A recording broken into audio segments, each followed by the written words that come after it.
Your dream plot awaits for you at OMR, ECR and GST with Nama Family Group. MCR Pure Cotton Club, formals and casual shirts.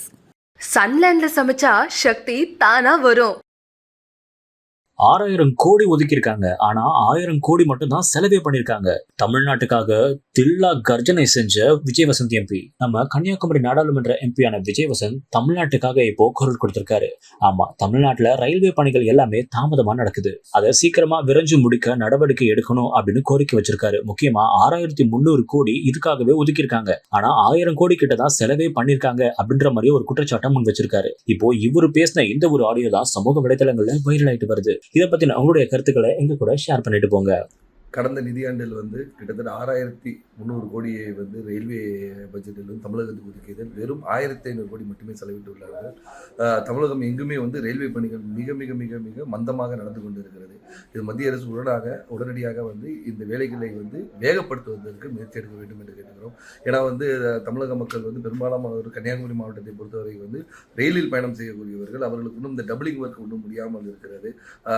அது முடித்தால் தான் புதிய புதிய ரயில்களை நம்ம கொண்டு வர முடியும் மற்றும் போக்குவரத்தை எளிதாக்க முடியும். ஆனால் மத்திய அரசு உடனடியாக இந்த ரயில்வே சம்பந்தப்பட்ட வேலைகளை வேகப்படுத்த வேண்டும் கேட்கிறேன்.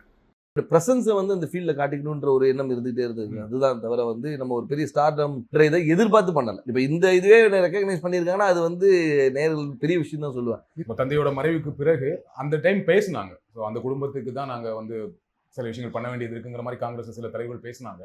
ஸோ எளிமையாக நடந்துருச்சு அவங்களுக்கு இந்த சீட் வந்தது இல்லை அப்படின்னு நம்ம சொல்ல முடியாது. ஏன்னா அதாவது அப்பாவோடைய தொண்டு காங்கிரஸ் கட்சிக்கு பார்த்தீங்கன்னா ஈடு கொடுக்க முடியாத ஒரு கட்சிக்கு மட்டும் இல்லை, மக்களுக்கும் சரி, சமுதாயத்துக்கும் சரி, அதே மாதிரி வியாபாரிகளுக்கும் சரி.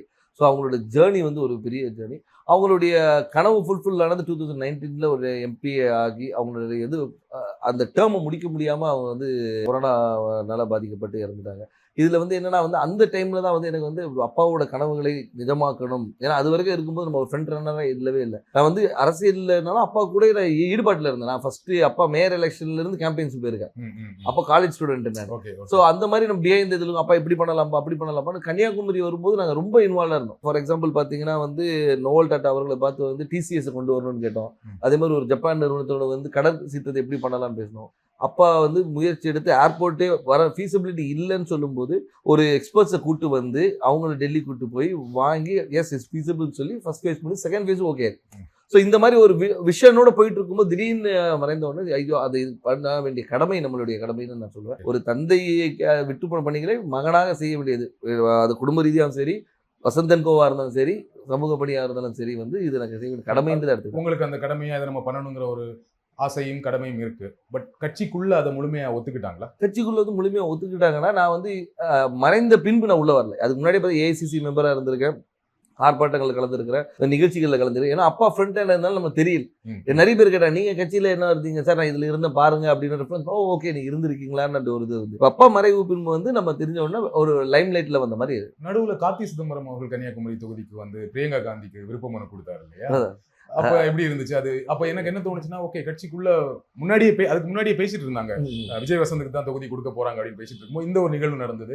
கட்சிக்குள்ள அப்ப ஒரு சப்போர்ட் இல்லாம இருக்கும் அப்படி இல்லை. அதாவது அதுக்குதான் பேர் விருப்ப மனுன்னு வச்சிருக்காங்க. அவங்க விருப்பப்படுறவங்கள இது பண்றதுதான் விருப்ப மனு வச்சிருக்காங்க. ஏன்னா அப்பா போட்டியிடும் போது ராகுல் காந்தி அங்க போட்டியிடும் சொல்லி விருப்ப மனு கொடுத்தவங்களும் இருக்காங்க.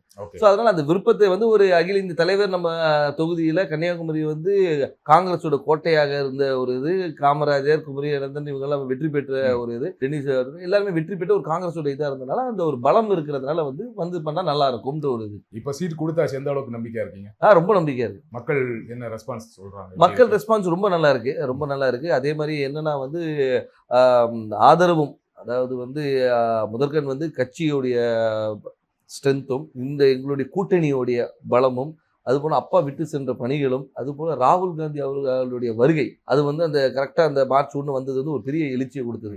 எங்கள் தொண்டர்கள் மத்தியிலும் சரி, பொதுமக்கள் மத்தியிலும் ஓகே நம்ம ஊர் வந்திருக்காங்க, அவர் பண்ண அதாவது ஒரு தலைவராக வராமல் ஒரு தொண்டனாகவும் சராசரி மனிதனாக வந்தார். இப்போ நீங்கள் எல்லா தலைவரும் வராங்க, மீட்டிங் போடுறாங்க, அப்படி இல்லாமல் ரோட்டில் ஒரு டீ கடையில் நின்று ஒரு பையனை கூப்பிட்டு பேசி அவங்ககிட்ட ரன்னிங் இன்ட்ரெஸ்ட் இல்லைன்னா ஷூஸ் இருக்கா இல்லைன்னா ஷூஸ் வாங்கி கொடுத்து அனுப்புகிறேன்.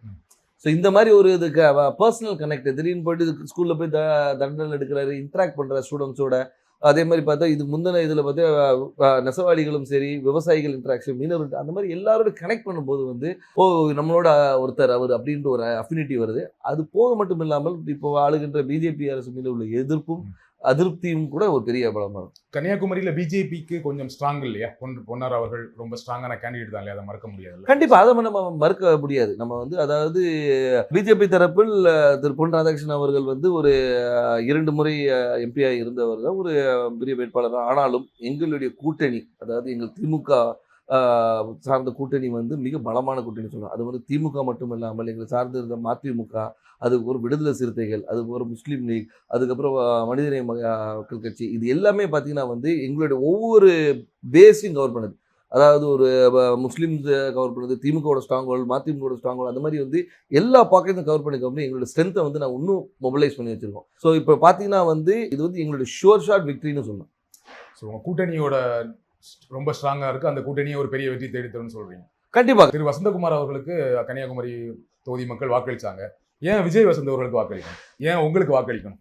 அதான் வசந்தகுமார் அவர்களுக்கு வாக்களித்தனால விஜய் வசந்துக்கு வாக்களிக்கணும்னு நான் சொல்ல வரல. ஆனால் ஒரு காங்கிரஸ் வேட்பாளராகவும், அதே மட்டுமல்ல வசந்தகுமார் அவர்கள் வந்து இந்த மக்களுக்கும் கன்னியாகுமரி மக்களுக்கும் பல துண்டுகளை செஞ்சுருக்காங்க. அது விட்டு போன பணிகளை வந்து அவர் மகன் செய்வார் என்ற ஒரு நம்பிக்கை அவங்களுக்கு இருக்குது. அது மட்டும் இல்லாமல் வந்து நான் வந்து ஒரு வாரிசாக வந்து நேராக போயிட்டு வந்து நான் நேராக டெல்லியில் இங்கேயும் போய் வரல. அடுத்த நாளே மக்களை சந்தித்தேன், மக்களோட இருந்தேன், எல்லா நிகழ்ச்சிகளை கலந்து கொண்டு எல்லாரோட நிறை குறைகளை கேட்டுட்ருக்கோம், மக்களாக இருந்தோம். அது ஏன்னா எடுத்தவொன்னே அக்செப்ட் பண்ணிக்க மாட்டாங்க. கேட்குற கேள்விக்கு தான் சொல்கிறேன், அதை அக்செப்ட் பண்ண வைக்கிறதுக்கு நான் ஒர்க் பண்ணேன்.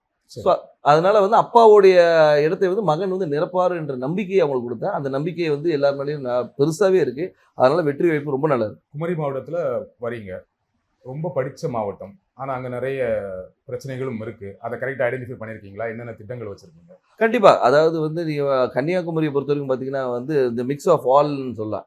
அதாவது கடல் இருக்குது, மலை இருக்குது, எல்லாமே இருக்குது. அதனால் வந்து மக்களுடைய தேவைகளும் அவங்களுடைய இதுவும் நிறைய வேறுபாடுகள் இருக்குது. ஒரு பாக்கெட்டையும் நாங்கள் அனலைஸ் பண்ணி வச்சுருக்கோம். அதாவது இந்த மக்களுக்கு இது தேவை, இவங்களுக்கு இது தேவையில்லைன்ற அளவுக்கு அனலைஸ் பண்ணி வச்சிருக்கோம். மக்களுக்கு விரோதமான எந்த ஒரு சட்டத்தையும் கொண்டு வரக்கூடாது என்ற ஒரு முடிவும், மக்களுக்கு எப்பவுமே நன்மை கொடுக்கணுன்ற ஒரு சட்டத்தை கொண்டு வரணும்.